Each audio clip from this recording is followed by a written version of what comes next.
안녕하세요. 살면서 가장 기억에 남는 순간들은 언제일까요? 저는 그중 하나가 졸업식인 것 같아요. 학교 다닐 때면 입학식과 졸업식이 가장 의미 있는 순간들인 것 같은데요.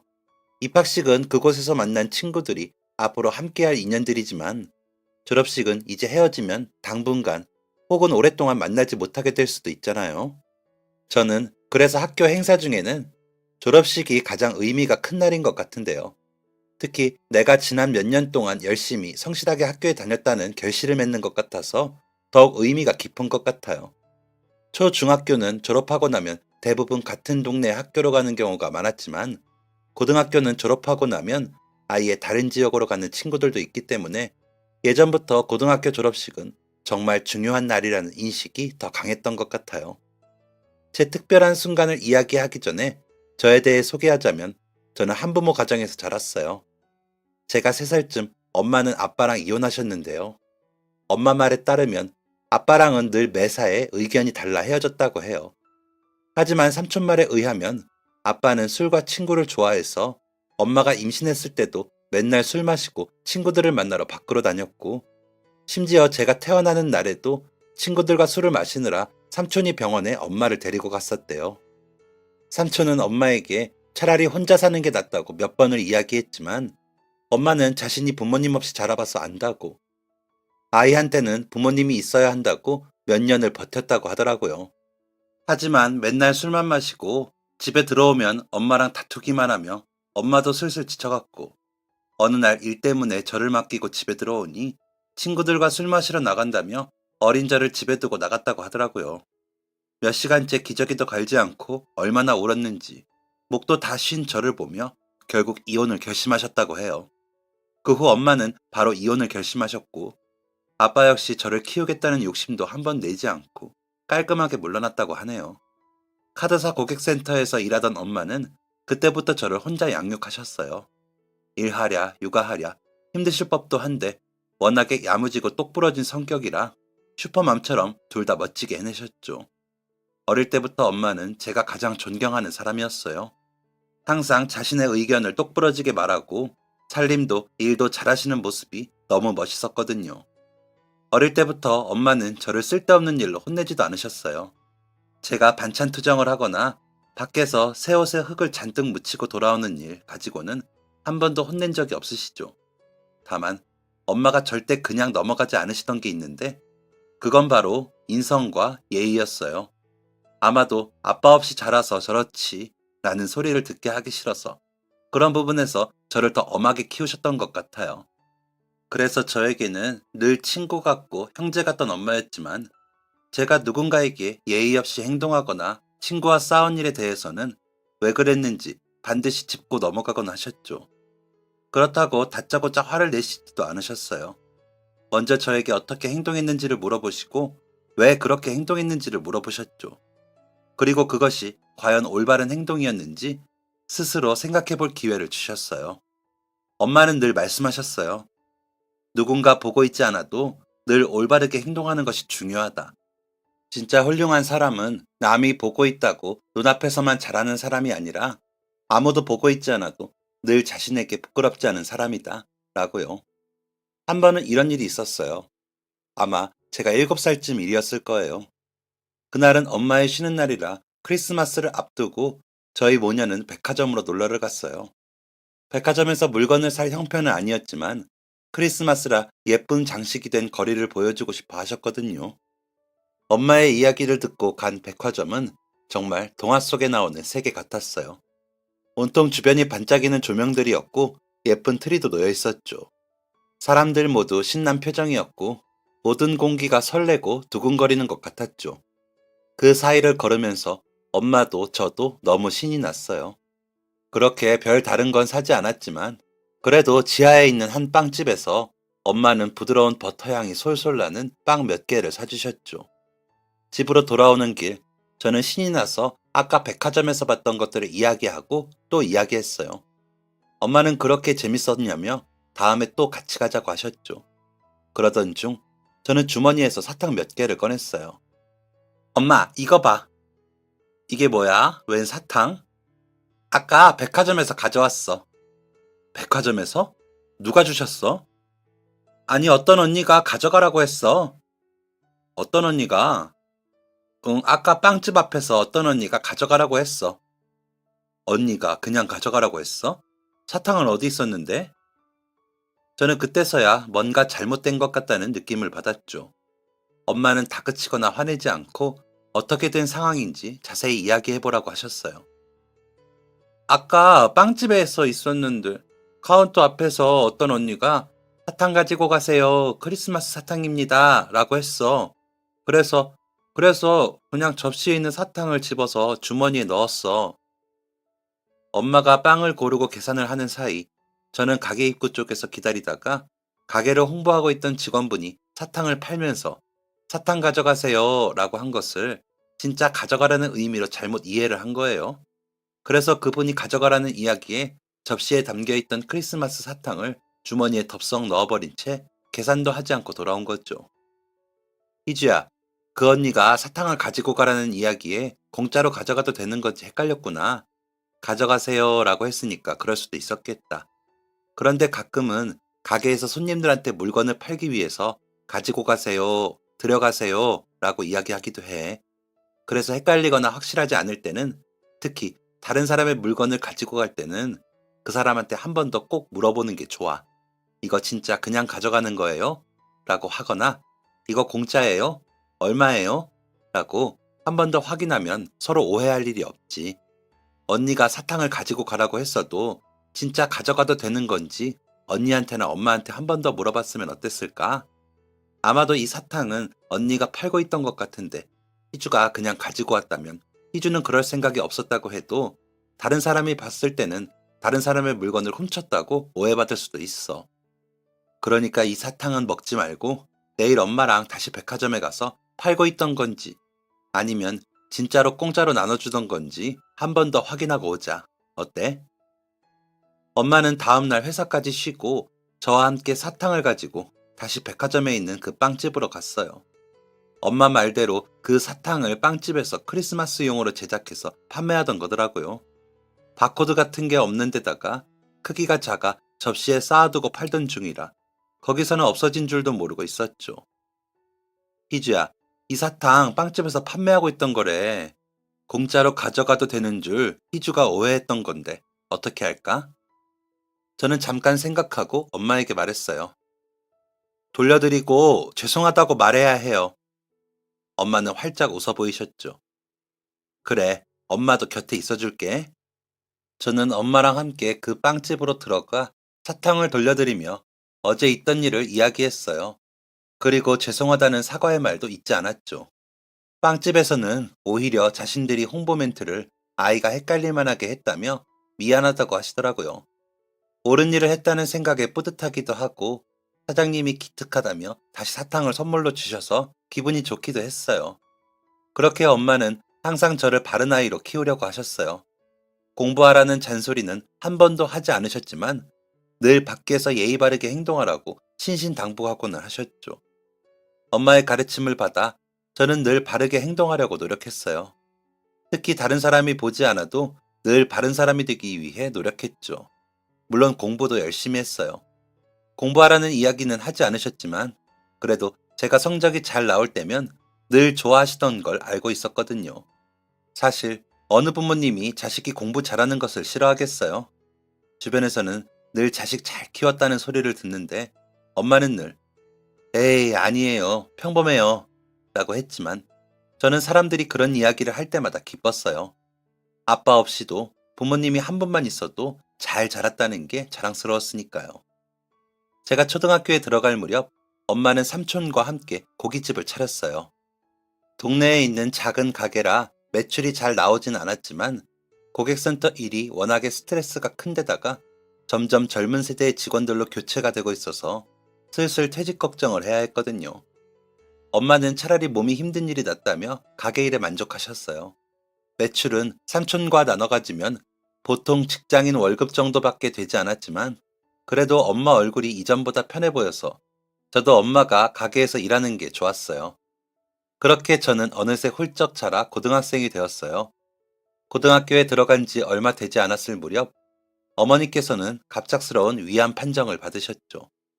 암이라고 하면 단어에서 느껴지는 위화감이 있잖아요. 그 단어만으로도 느껴지는 공포감이요.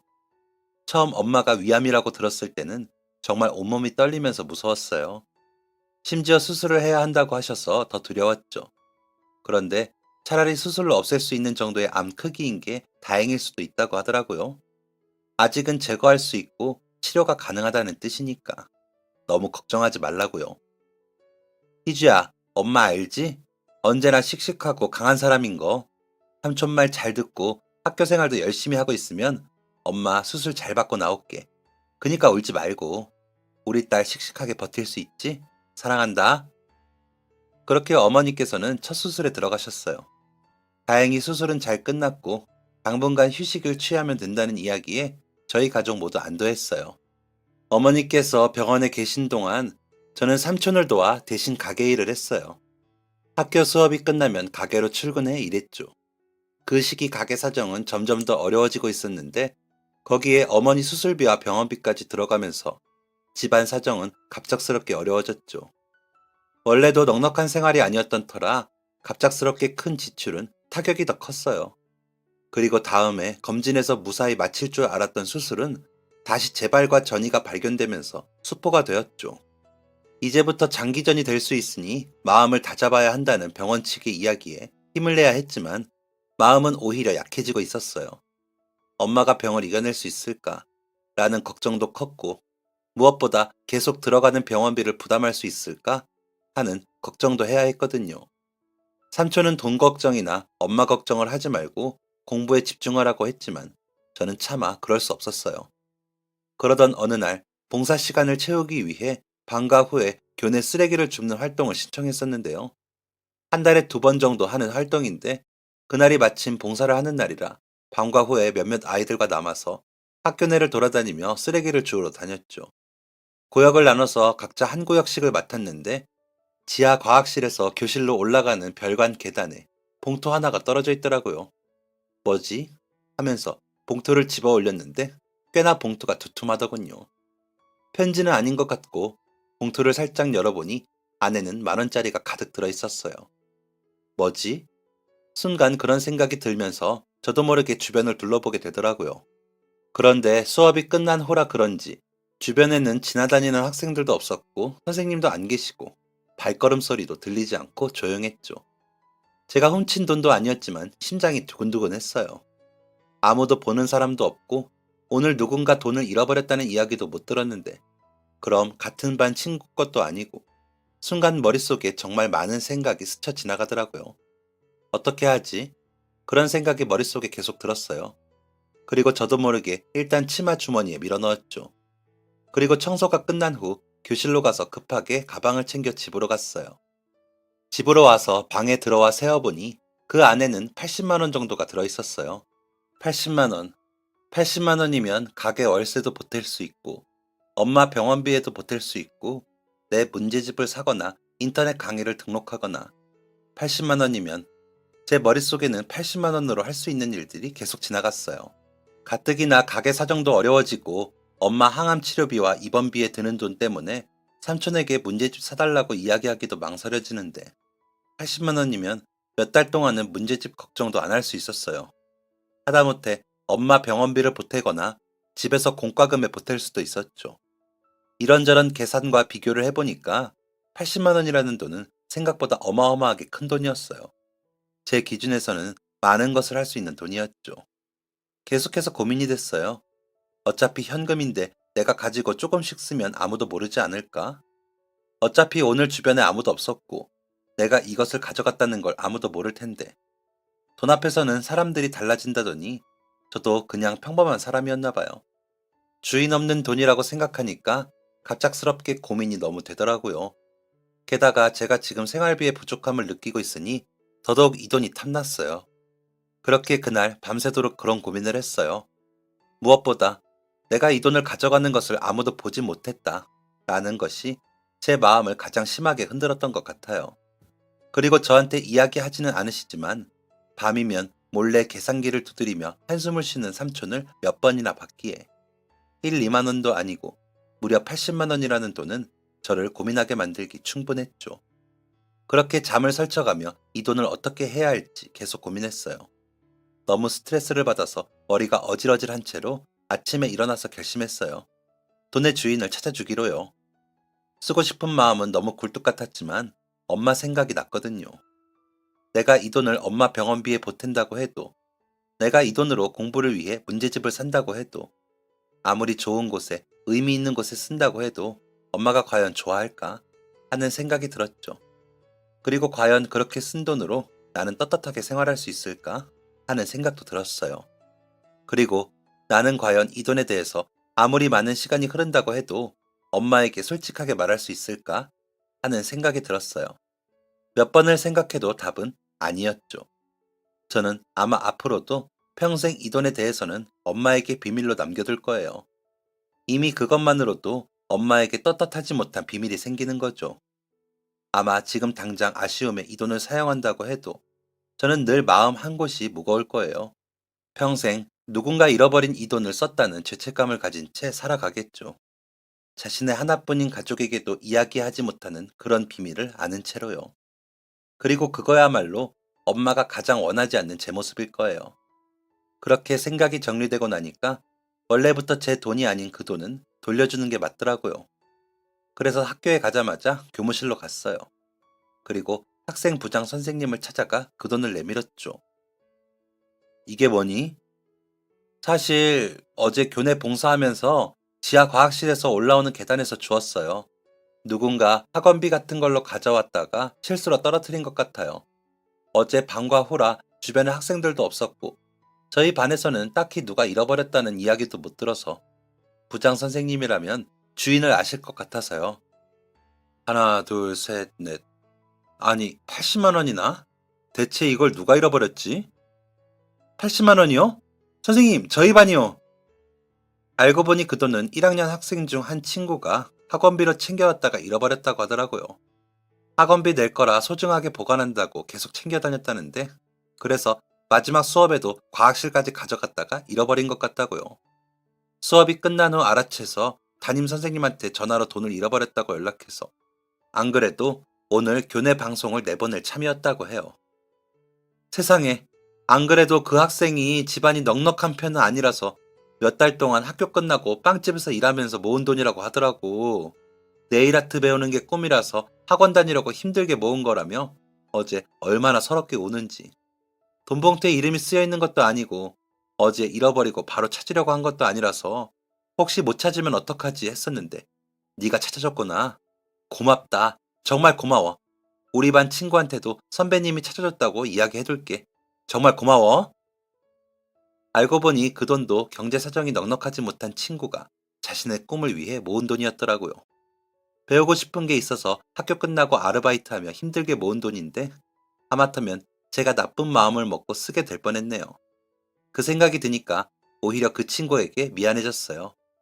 점심시간이 끝나고 교실 앞으로 돈을 찾은 당사자인지 후배가 자신의 친구들과 함께 편지와 초콜릿, 과자를 사서 찾아왔더라고요. 선배님, 덕분에 오늘은 가서 학원 등록하려고요. 저 그 학원 다니고 싶어서 정말 몇 달 동안 열심히 일했어요.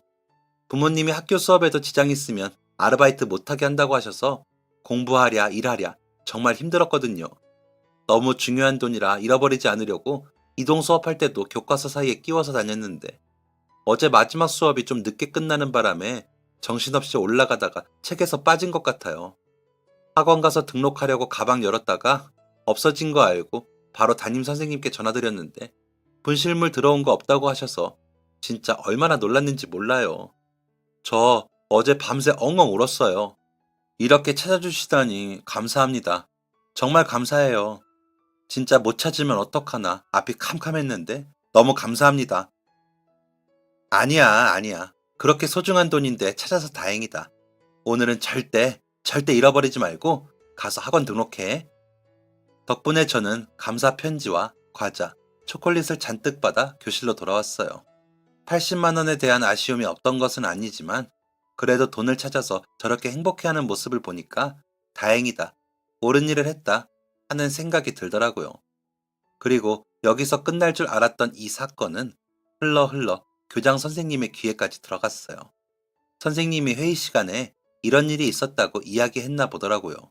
어느 날 아침 저는 갑작스럽게 교무실로 호출받았어요. 희주야, 얼마 전에 네가 후배 돈 봉투를 찾아준 이야기 말인데 그걸 교장 선생님께서 들으시더니 너무 인성이 훌륭하다고 칭찬하시더라고.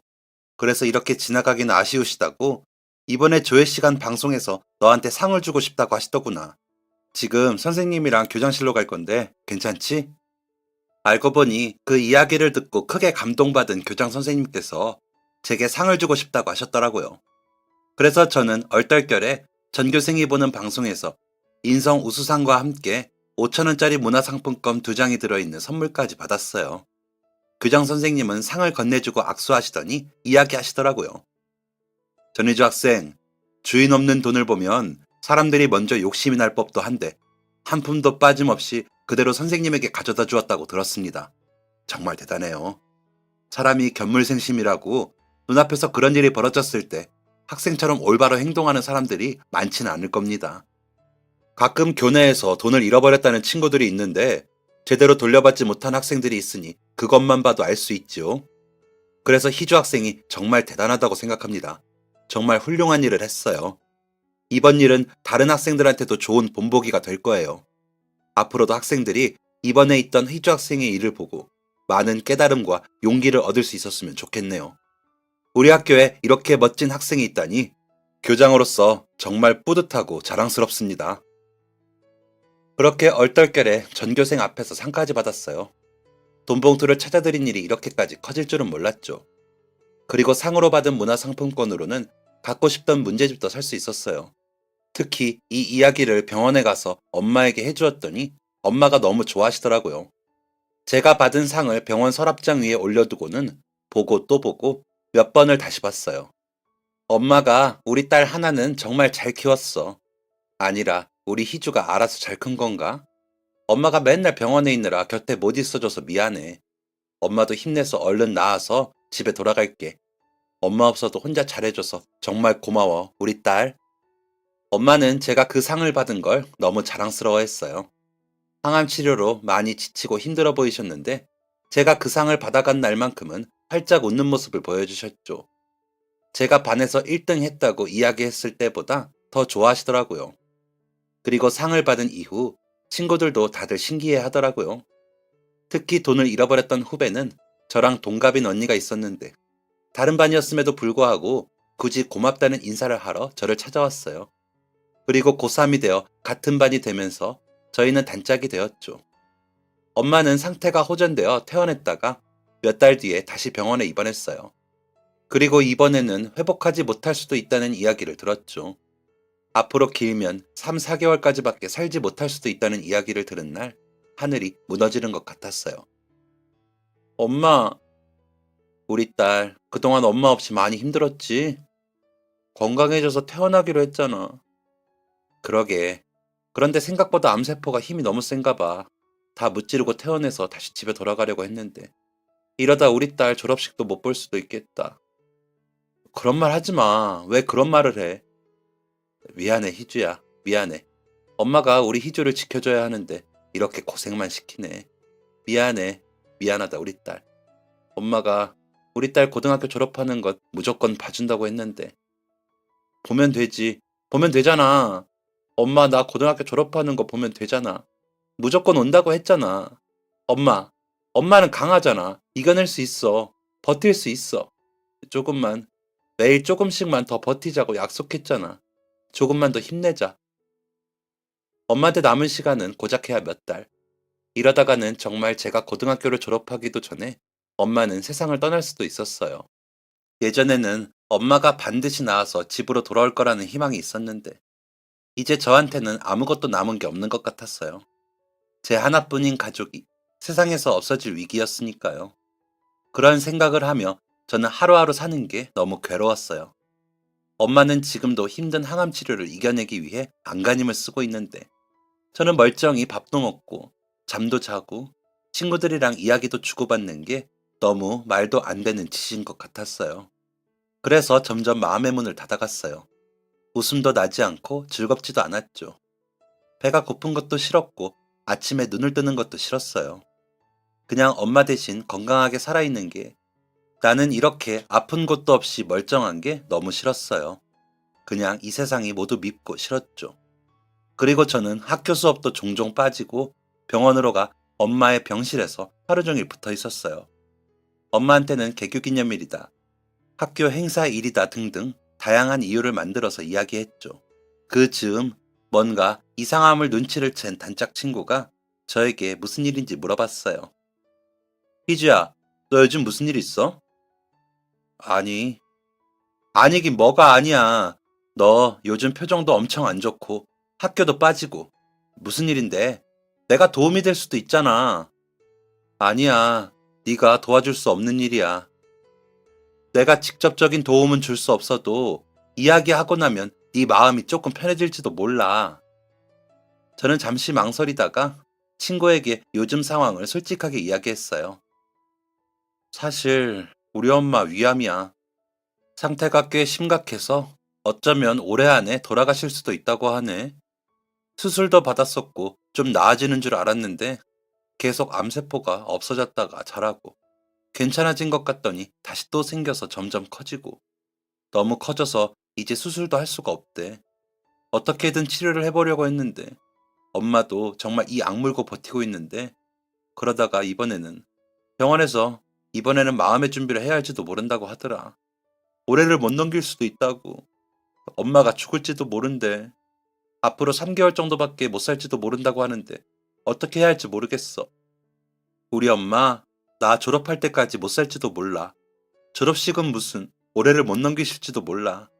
이제 다 끝났을지도 몰라. 저는 그런 이야기를 하면서 친구를 붙잡고 엉엉 울었어요.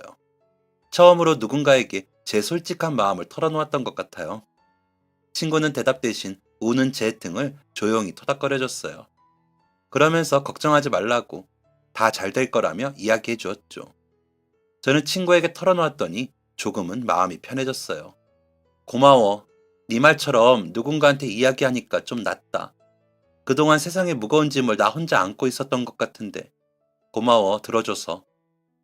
에이, 친구끼리 어려울 때 돕는 건 당연하지. 나야말로 이렇게 이야기를 들어주는 거 말고는 달리 해줄 수 있는 게 없어서 미안하다. 아니야, 이렇게 들어준 게 얼마나 힘이 되는데. 정말 고마워. 그 뒤로 저는 종종 친구에게만 제 고민을 이야기할 수 있었어요. 주로 엄마가 제가 고등학교를 졸업하고 대학에 합격하는 것을 볼 때까지만 살아계셨으면 좋겠는데 그럴 수 있을까 하는 고민이었죠. 대학에 합격하는 것까지는 보지 못하시더라도 고등학교 졸업식은 꼭 보셨으면 좋겠다고. 그렇게 어쩌면 누군가 듣고 이루어지게 해주기를 바라는 기도하는 마음처럼 이야기하고는 했어요. 그리고 수능이 끝난 다음 날 저는 혹시나 제가 없는 사이 엄마가 갑작스럽게 하늘나라로 떠날까봐 무서워 학교도 가지 않고 하루 종일 엄마 옆에만 붙어 있었죠.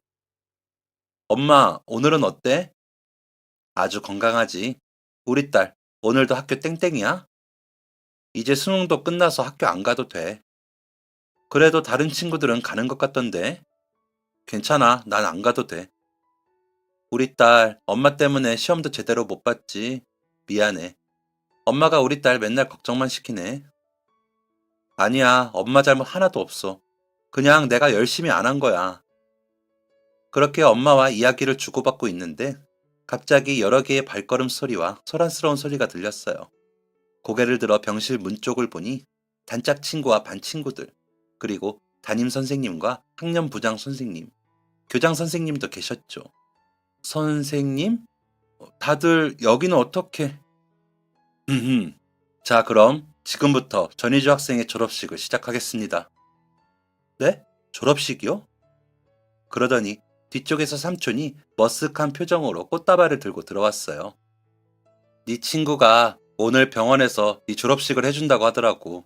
그래서 삼촌이 꽃다발 좀 사왔지. 졸업식에 꽃이 빠지면 섭섭하잖아. 삼촌, 다들 이게 무슨... 희주가 그럴 아이가 아닌데 요즘 수업도 종종 빠지고 표정도 어둡고 뭔가 힘든 일이 있는 것 같아서 가장 친한 은영이한테 물어봤어. 들어보니까 희주 어머니께서 학교에서 하는 졸업식까지 기다리지 못하실 수도 있어서 걱정했다며? 그래서 어떻게 도와줄 방법이 없을까 선생님들이랑 의논해봤지.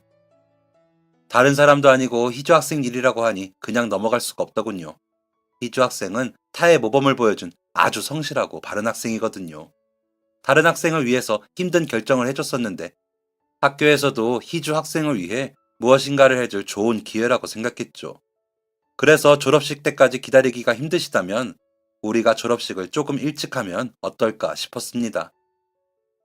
교장 선생님, 선생님들, 은영아, 희주, 너 재미있는 일 있어도 마음껏 웃지도 못하고 밥도 제대로 못 먹고 공부도 요새 하는 둥 마는 둥 엄마 때문에 걱정이 너무 많았잖아. 너 보면서 뭐라도 도와주고 싶은데 내가 해줄 수 있는 게 아무리 찾아도 없더라고. 너는 이야기 들어주는 것만으로도 고맙다고 힘이 된다고 하지만 나는 너를 위해서 뭐라도 해주고 싶었어. 그러던 중에 담임 선생님이 물어보시더라고. 희주 너한테 요즘 무슨 일 있냐고. 그래서 그동안 너한테 있었던 일들을 말씀드렸더니 도움 줄 수 있는 방법을 찾아보신다고 하시더라. 나도 이렇게까지 될 줄은 몰랐는데 정말 다행이지. 선생님이 애써주신 덕분이야. 다들, 다들 저희 희주를 위해서 이렇게 해주시다니 엄마인 제가 뭐라고 감사를 드려야 할지, 어떻게 이 은혜를 갚아야 할지 정말 감사합니다. 정말 감사하고 죄송하고 감사해요. 어머니, 희주 학생이 우리 학교 학생이어서 오히려 저희가 얼마나 뿌듯하고 행복했는지 몰라요. 이렇게 착하고 성실하고 반듯한 학생을 우리 학교에 보내주셔서 오히려 더 감사합니다. 선생님들, 감사합니다. 정말 감사해요. 학생 하나를 위해 이렇게 준비하시는 게 쉽지 않은 일이셨을 텐데, 게다가 제가 참여할 수 있도록 해주시려고 이렇게 병원까지 직접 다들 찾아와 주시다니. 은영아, 너도 정말 고맙다. 우리 희주를 이렇게 잘 챙겨줘서 정말 고마워. 어머니, 따님을 정말 반듯하게 너무 잘 키우셨어요.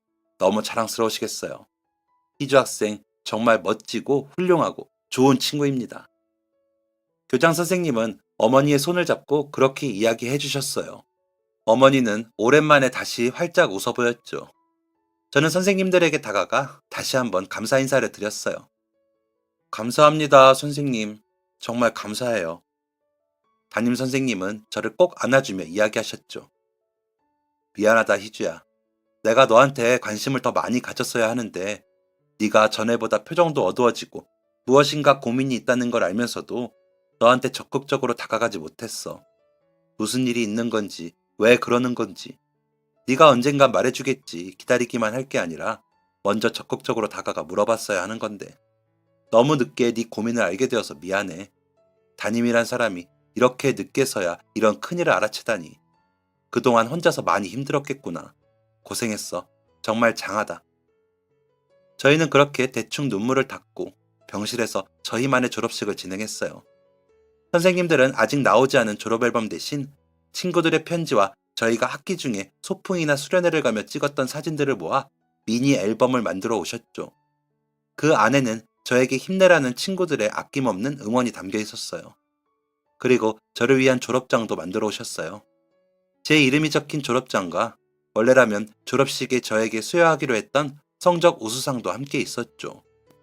이름 전희주.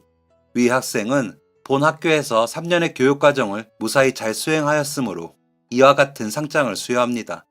또 전희주 학생은 한 해 동안 우수한 성적으로 학업에 적극적이고 성실하게 참여하였으므로 위와 같은 상장을 수여합니다. 엄마는 활짝 웃으면서 마른 팔을 들어 아낌없는 박수를 보내주셨어요. 저는 이 모든 게 꿈만 같았어요. 엄마와 함께 졸업식에 참여하고 있다니. 저도 엄마도 오랫동안 바라왔던 일이었죠. 그렇게 저를 위한 이른 졸업식을 진행하고 저희는 다 같이 사진도 찍고 삼촌은 고깃집으로 모든 사람을 초대해 맛있는 고기를 대접했어요.